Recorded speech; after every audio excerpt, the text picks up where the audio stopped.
Selamat pagi saudara. Kita berjumpa kembali di waktu pagi. Saudara,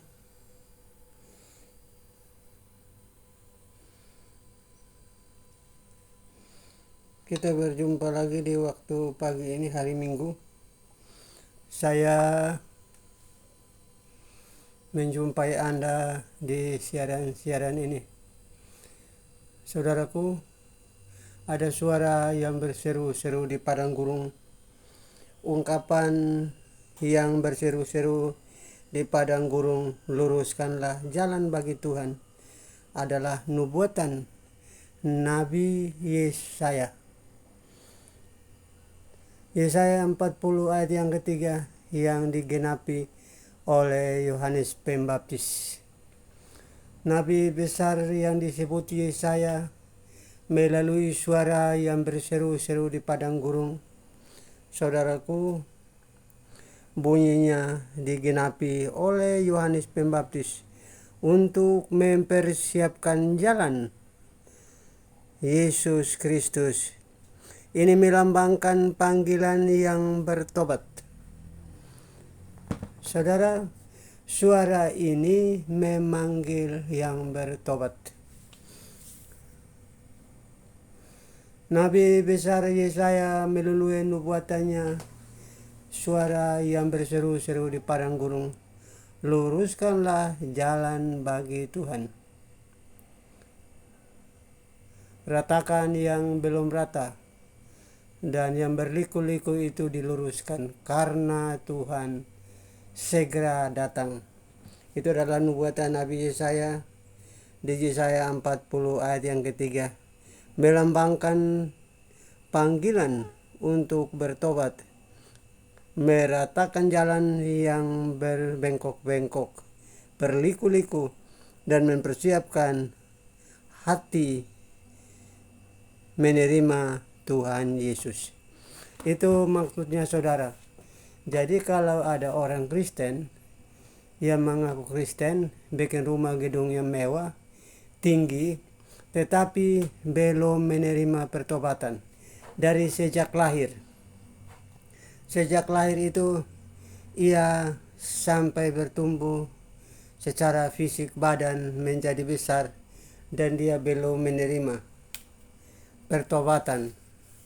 Saudaraku, itu artinya belum ada hubungan dengan Tuhan. Meskipun dia pendeta, meskipun dia itu gelarnya pendeta yang sarjana teologi, S1, S2, S3 yang disebut doktor, dan profesor keagamaan yang berurusan dengan kitab suci, itu belum mendapatkan jalan kepada Bapa. Karena jalan satu-satunya hanya Yesus. Suara yang berseru-seru di padang gurun, luruskanlah jalan. Yaitu hati yang bengkok, hati yang belum rata, yang belum menyerahkan dirinya penuh pada Tuhan Yesus sebagai jalan, itu belum dapat sampai ke surga melalui jalan pertobatan. Itu harus bertobat saudara. Matius pasal 3 ayatnya yang ke-11. Kata Yohanes Pembaptis, ia adalah orang yang mempersiapkan jalan bagi Tuhan dengan cara membaptis orang dalam pengampunan dosa. Kalau Anda masih anak kecil, umurnya baru 1 tahun, dia digendong sama ibu dan bapaknya, terus ada bapak saksinya, lalu dibaptis di gereja. Anak itu belum bertobat. Karena apa? Dia belum mengaku bahwa dosanya akan diampuni. Baptisan adalah salah satu jalan. Bukan digendong sama orang tuanya, anak itu dibaptis. Lalu setelah dia sidi, lalu setelah dia perjamuan, karena pertobatan itu belum dia terima. Yesus itu belum ada di dalam hatinya. Karena pertobatan itu harus luruskan hati. Yohanes Pembaptis itu melakukannya di Sungai Yordan supaya setiap orang yang percaya di dalam nama Yesus dosanya diampuni dan ia menerima pertobatan. Karena Yohanes mengatakan di saudara, Yohanes mengatakan di sini saudara, Yohanes pasal yang ketiga, Yohanes pasal yang ke-1 ayat 23. Yohanes pasal 1 ayatnya 23 saudara. Sebentar saya baca buat Anda. Yohanes pasal 1 ayat 23.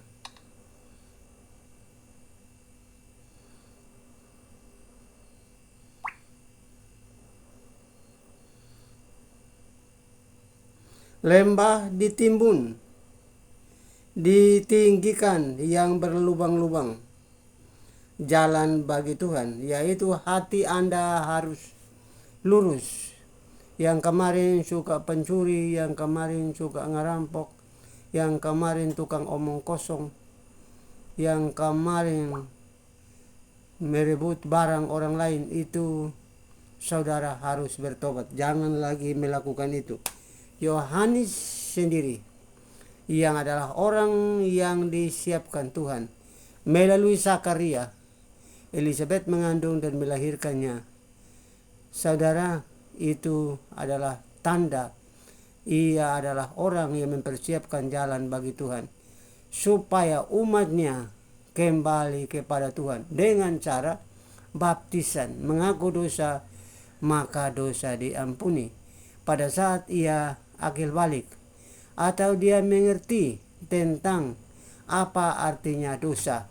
Dosa itu ada di hukum Taurat, Keluaran 20 ayat 1 sampai 17. Karena ada hukum Taurat, kita kenal dosa. Saudaraku, itulah sebabnya kalau orang yang namanya Kristen, dia memprotes orang yang sembahyang di dalam bahasa roh, padahal dia sendiri menyangkal Yesus yang adalah datang melalui Roh Kudus itu. Saya ulangi, seperti Stephen Ton itu dia mengatakan orang karismatik yang beribadah, menyembah dalam doa, itu adalah bahasa setan.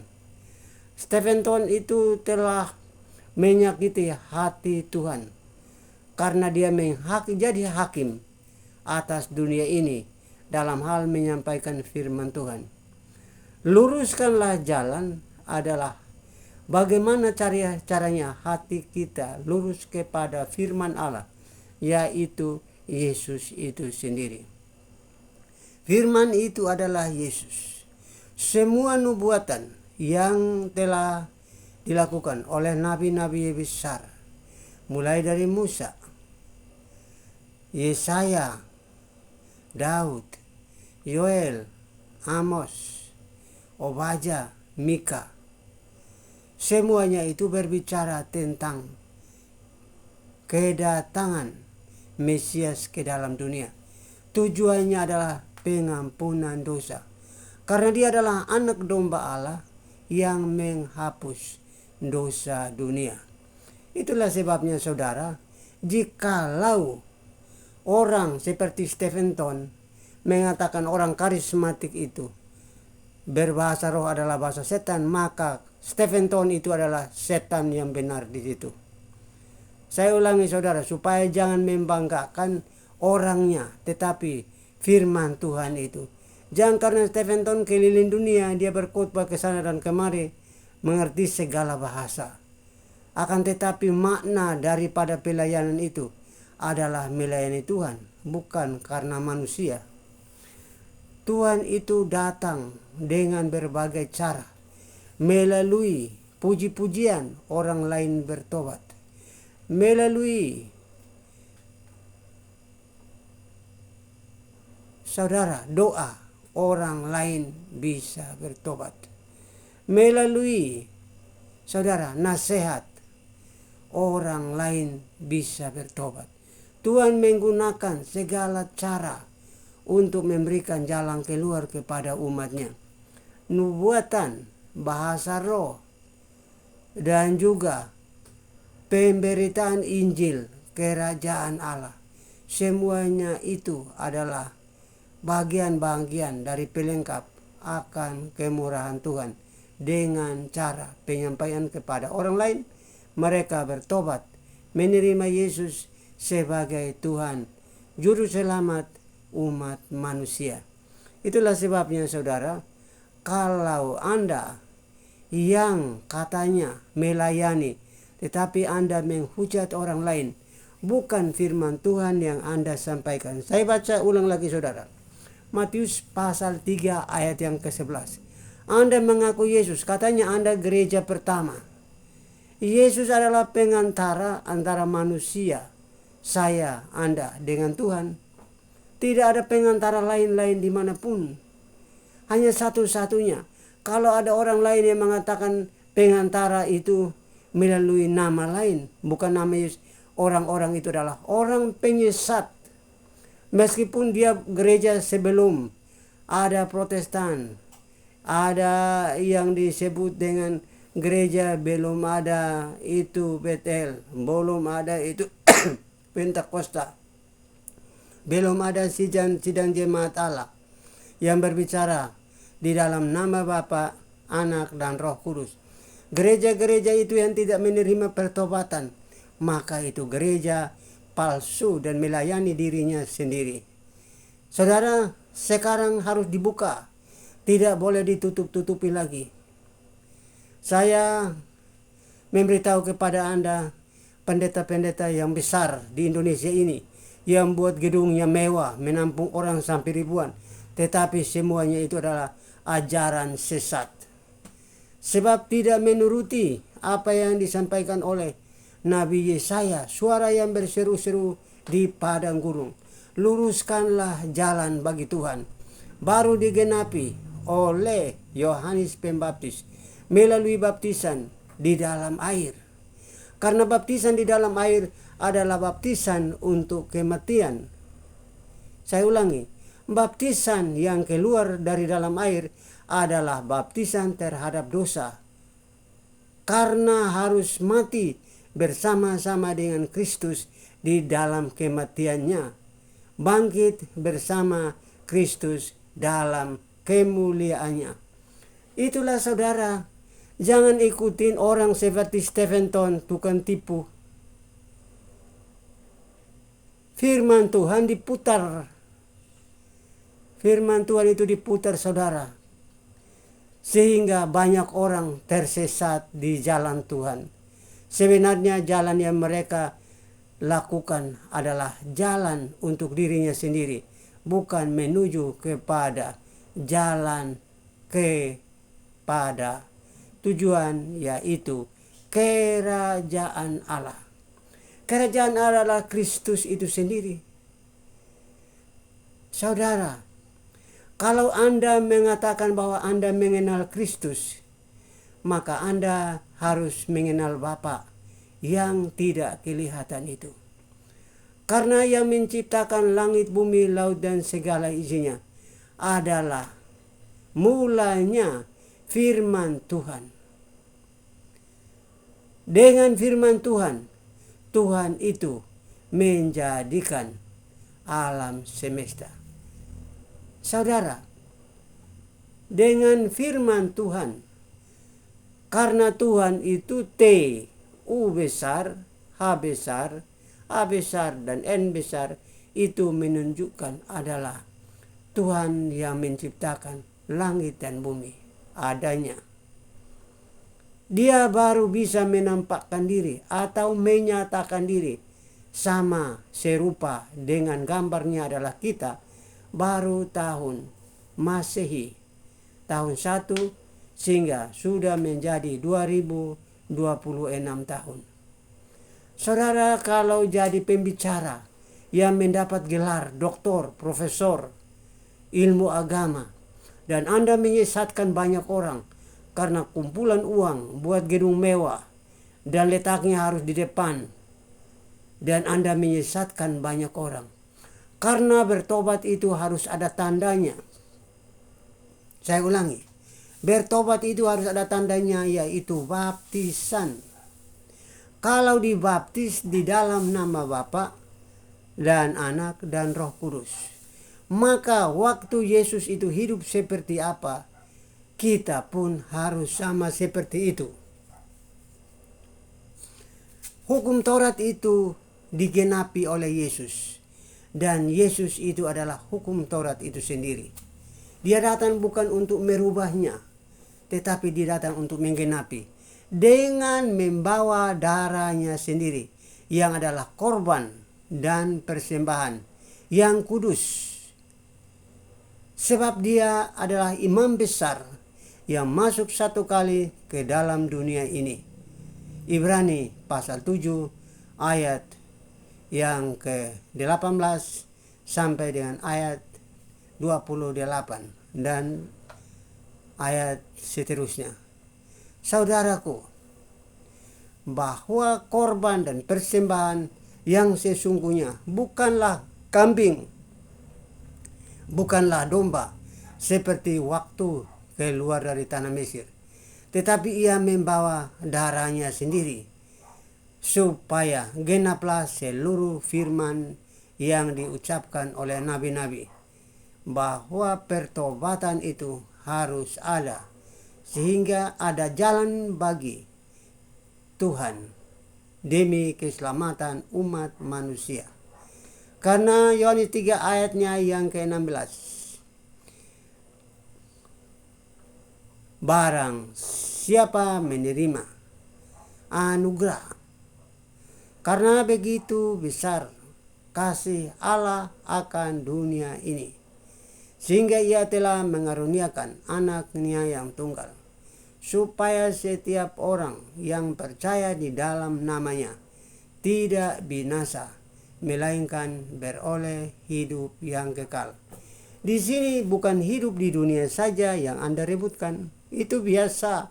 Orang yang tidak bertobat pun dia hidup di dunia ini sampai umurnya ratusan tahun. Saya ulangi, orang yang hidup di dunia ini yang tidak kenal Tuhan, hidupnya juga sampai 100 tahun lebih. Yang dituntut firman Tuhan di sini adalah pertobatan di dalam nama Bapa, Anak, dan Roh Kudus. Anda menguraikan saja siapa itu Bapa. Doa Bapa kami, Matius pasal yang ke-6 ayat yang ke-9 dan seterusnya. Bapa kami yang di sorga, datanglah kerajaanmu. Jadilah kehendakmu di bumi seperti yang ada di dalam sorga. Antara sorga dan bumi tidak terlalu jauh. Antara sorga dengan bumi tidak di seberang lautan untuk Anda pergi dan mengambilnya. Antara sorga dan bumi tidak di langit di atas untuk Anda menaik dan mengambilnya. Tapi dia sangat dekat kepadamu jikalau engkau taat dan percaya di dalam namanya. Dengan demikian saudara, Anda yang gerejanya megah dengan hiasan-hiasan, buat gedung itu sangat mewah. Pertanyaan saya, Tuhan tinggal di dalam rumah gereja yang dibuat oleh tembok, dibuat oleh manusia dengan cara mendirikan tembok, memberikan atap dan pintu untuk masuk dan beribadah dalam. Apakah itu yang disebut kudus? Tidak saudara. Roma pasal 12 ayat 1-2. Saudara, persembahan yang hidup adalah tubuh. Manusia ini adalah tempat Tuhan berdiam di dalam. Karena pada waktu pelayanan, Yesus Kristus mengatakan, ini untuk kalangan Kristen. Jadi jikalau saya sebutkan ayat dan Anda tidak pernah melihatnya, maka Anda bukan Kristen. Firman Tuhan berkata melalui Rasul Paulus. Saudara, di Roma pasal 12 ayat yang pertama. Saya bacakan buat Anda. Roma pasal 12 ayatnya yang pertama.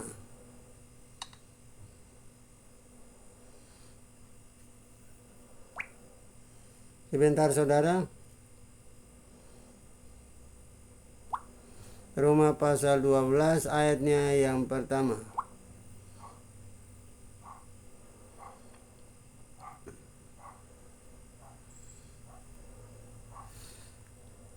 Karena itu saudara-saudaraku, demi kemurahan Allah aku menasihatkan kamu, supaya kamu mempersembahkan tubuhmu sebagai persembahan yang hidup, yang kudus, yang berkenan kepada Allah. Itu adalah ibadahmu yang sejati. Tubuhmu itu yang harus dipersembahkan. Anda dengan saya menyediakan tubuh ini harus kudus. Bukan gereja, bukan lu gereja pertama buka di dunia ini. Tetapi apakah Anda sudah sediakan tubuh itu yang kudus untuk Tuhan tinggal di dalam? Di dalam mulutmu itu ada rokok. Di dalam tubuhmu itu ada minuman keras, mabuk-mabukan. Di dalam tubuhmu ada masuk makanan yang dari tukang tipu, yang menipu, yang mendagang. Kalau ayamnya dibeli 50.000, dia bilang dia beli 80.000 dan dijual 100, dia untung 20.000. Maka di situ markup biaya ada 30.000. Karena harga yang dia beli dari orang lain itu 50.000. Kalau dijual 80.000 maka dia masih untung 30.000. Tetapi karena dia jual 100 maka angka yang ditambahkan di situ adalah 30.000 dari tukang tipu.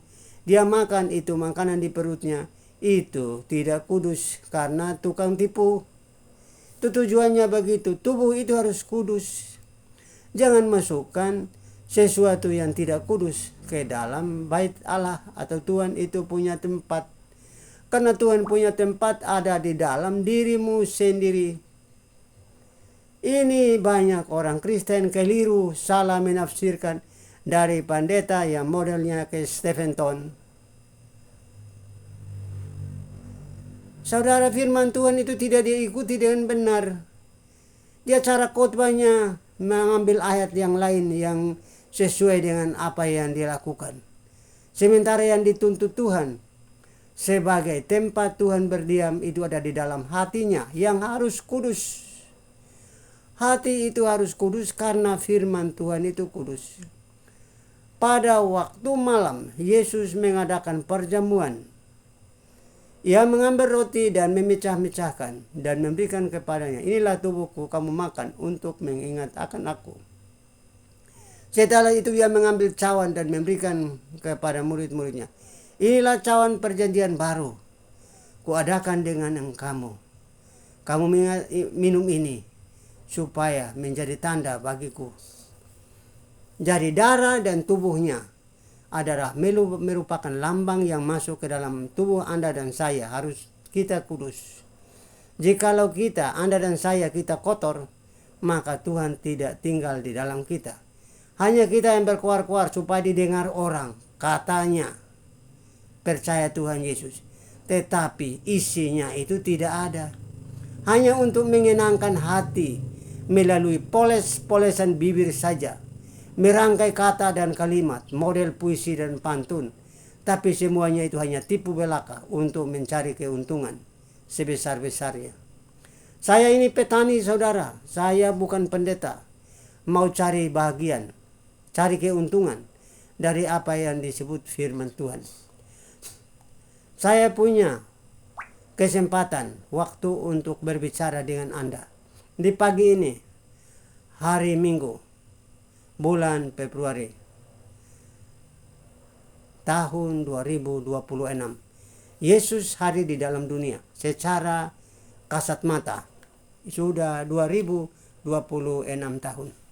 Dan Anda masih tetap ikutin pendeta-pendeta penipu yang hanya untuk berbicara untuk memuaskan keinginan hatinya saja. Dia mengambil ayat-ayat untuk menutupi ayat-ayat yang sebenarnya Tuhan tuntut, yaitu manusia itu harus hidup kudus.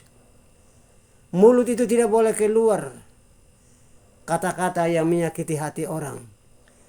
Tetapi saya kasih ingat kepada Anda, saya berani berbicara di sini berdasarkan firman Tuhan. Saudara, saya bacakan buat Anda.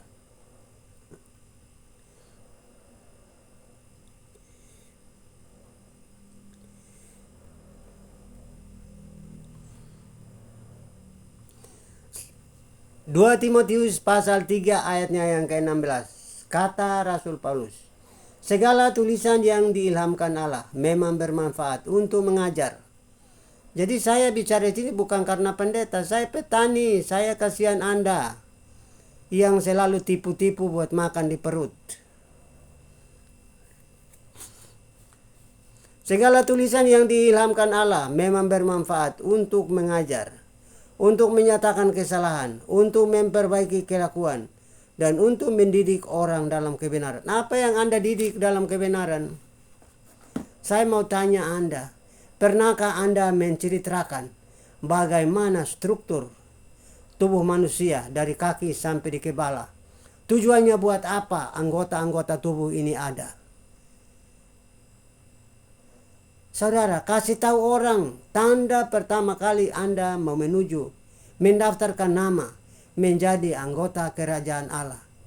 Pertama kali Anda harus dibaptis supaya ada materainya, karena Roh Kudus itu adalah materai yang ditempel pada kita. Dia yang mengawasi kita, dia yang mengajari kita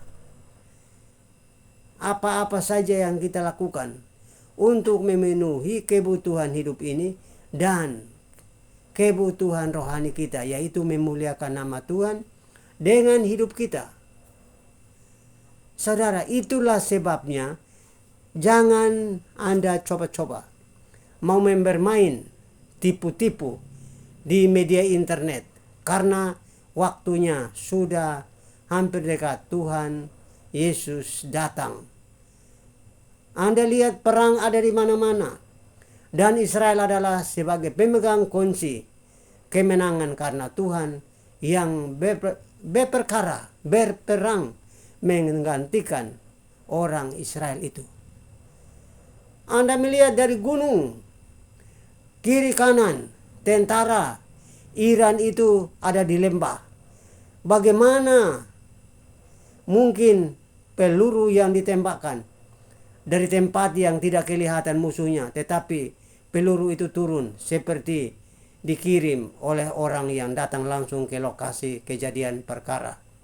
Anda harus lihat itu, karena Tuhan yang melakukan itu semuanya, yang tidak disangka-sangka manusia akan terjadi. Karena bagi Tuhan tidak ada yang mustahil.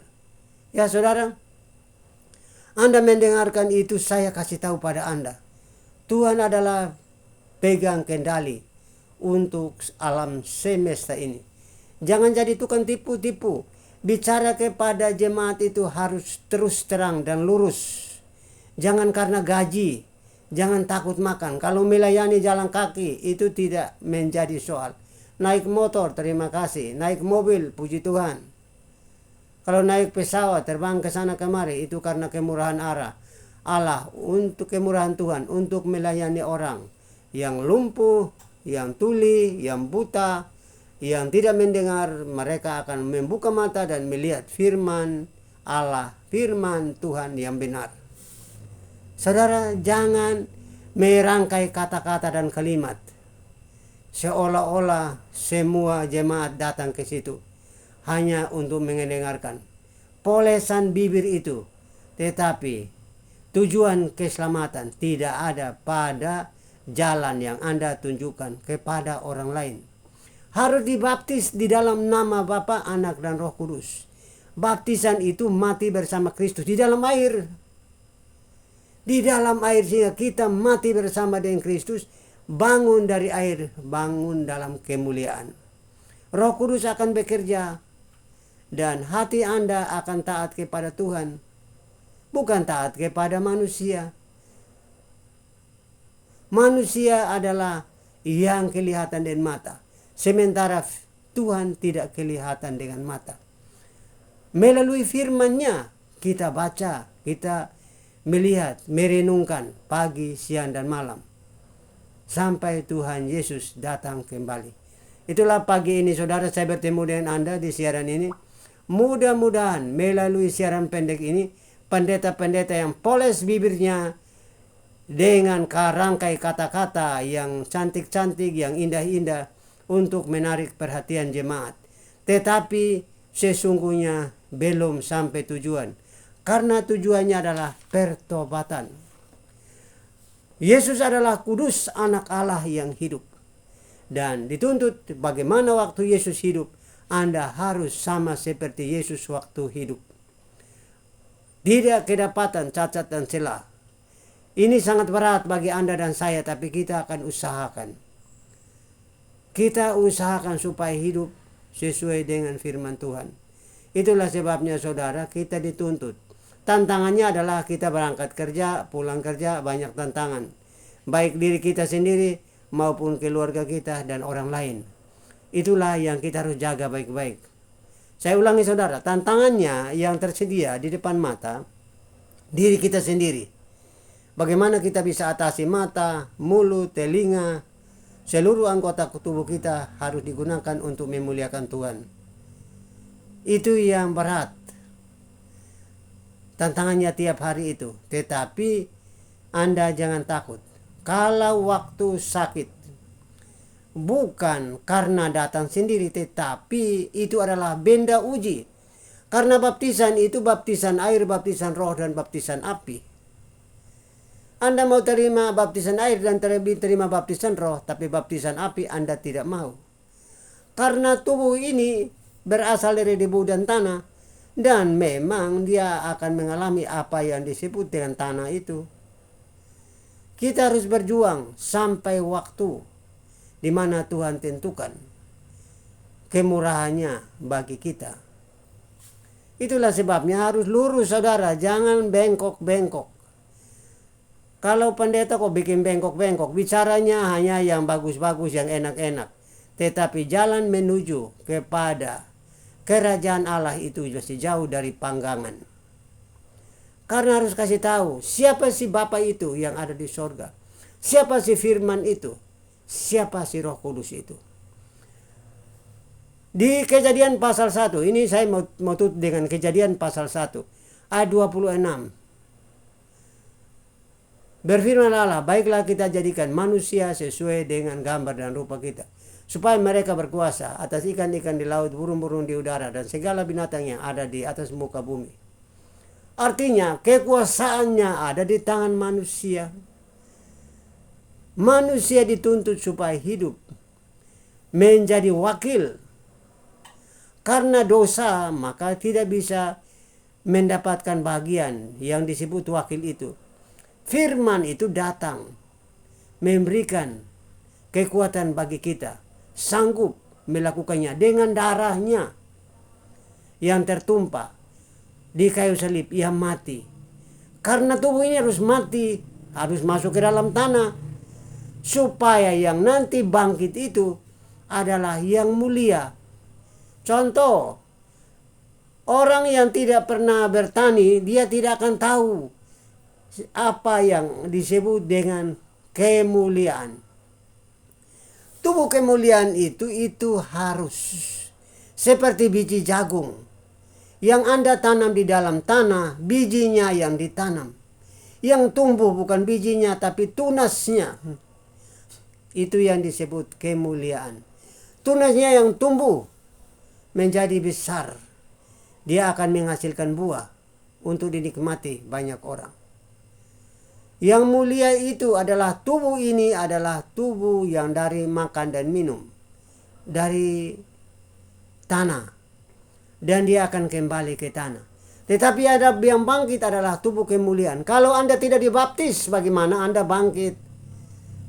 Makanya pendeta-pendeta ini mau dibilangin pendeta yang tidak pintar, kok gelarnya sudah doktor, profesor, sarjana, tukang tipu sana sini. Saya Lukas Tamono dari Kabupaten Timur Tengah Selatan. Soalnya Anda cari saya gampang. Tinggal Anda telepon terus di mana Anda ketemu saya di Kota Kupang. Di situ rumah saya dan kita berbicara. Benar tidak? Firman Tuhan itu adalah kudus karena ia adalah anak Allah yang hidup, yang datang melalui Roh Kudus. Rahim Maria ia dilahirkan 9 bulan 10 hari. Lazim seperti manusia biasa. Ia menjadi besar 8 hari dibawa ke Bait Allah, diserahkan. Simeon mengatakan, inilah keselamatan yang datang dari Tuhan. Dan aku melihatnya dan aku akan pulang dengan damai sentosa. Seorang yang namanya Simeon dan Hana, mereka melayani di Bait Allah. Dan mereka pertama kali yang menatang anak itu, Yesus di atas tangannya. Keselamatan dari Tuhan. Keselamatan itu Anda dan saya harus terima. Jangan menolaknya, dibaptis saja Anda tidak mau. Tapi Anda mau masuk surga, dari mana kau lompat? Karena pendetanya tidak menguraikan apa yang disebut Bapa, apa yang disebut firman, apa yang disebut Roh Kudus. Tubuh kita adalah tubuh satu gambar dengan Bapa itu. Tadi saya sampaikan di Kejadian pasal 1 ayat 26. Kejadian pasal 2 ayat 7. Kehidupan itu baru ada, napas Tuhan itu masuk dari hidung Adam. Maka Adam adalah makhluk yang hidup. Adam adalah makhluk yang hidup dari debu dan tanah. Tapi Adam yang kedua datang dari sorga. Karena dia adalah Adam yang menghidupkan, yang adalah roh. Kalau Anda tidak terima yang namanya roh, ya yang ada adalah napas Anda saja dengan kata-kata aja. Tetapi kuasa itu tidak ada. Karena Anda belum masuk ke dalam apa yang disebut dengan baptisan, kematian. Karena harus mati, tubuh ini harus mati dan dikubur, yaitu baptisan. Dan Anda akan menerima karunia, yaitu Roh Kudus akan masuk di dalam hatimu, menjadi pendidik, bukan orang tuamu saja. Roh Kudus itu adalah guru kita. Dia yang akan mengajari kita apa-apa saja yang baik yang kita lakukan untuk memuliakan nama Tuhan. 37 menit saya menemani Anda. Ingat, jangan mendengarkan pendeta hanya yang polesan bibirnya saja, tetapi tidak memberitahu cara bagaimana jemaat itu mendapatkan jalan kepada kerajaan Allah. Hanya melalui lahir baru, yaitu baptisan air, baptisan roh, dan baptisan api. Baptisan air dilakukan oleh manusia, tapi baptisan roh hadir karena Tuhan sudah Anda terima. Dan kalau baptisan api datang, ada kelikir, ada sakit, ada tantangan, tidak ada uang, tidak ada ini, tidak ada itu, jangan gelisah hati. Percayalah kepadaku, kata firman Tuhan. Percaya kepadaku dan percaya kepada Bapa. Apa yang kamu cari, carilah dahulu kerajaan Allah dan kebenarannya, maka semuanya itu akan ditambahkan kepadamu. Matius pasal yang saya bacakan saudara. Matius pasal yang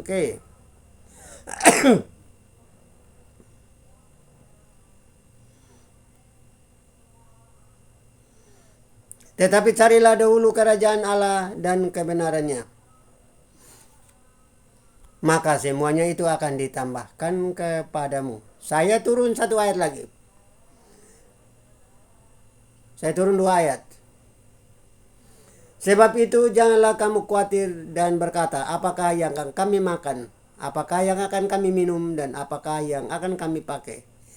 Semua yang Anda sebutkan itu telah dicari bangsa-bangsa yang tidak mengenal Allah. Tetapi Bapamu di sorga tahu bahwa kamu memerlukan semuanya itu. Jadi cari dahulu Tuhan dulu. Cari dahulu Tuhan dulu dengan kebenarannya, maka semuanya akan ditambahkan kepadamu. Shalom dan salam sehat Dari saya Lukas Tamono dari Timor Barat, Pulau Timor, Nusa Tenggara Timur, NTT. Saya menjumpai Anda di kabar-kabar ini. Salam.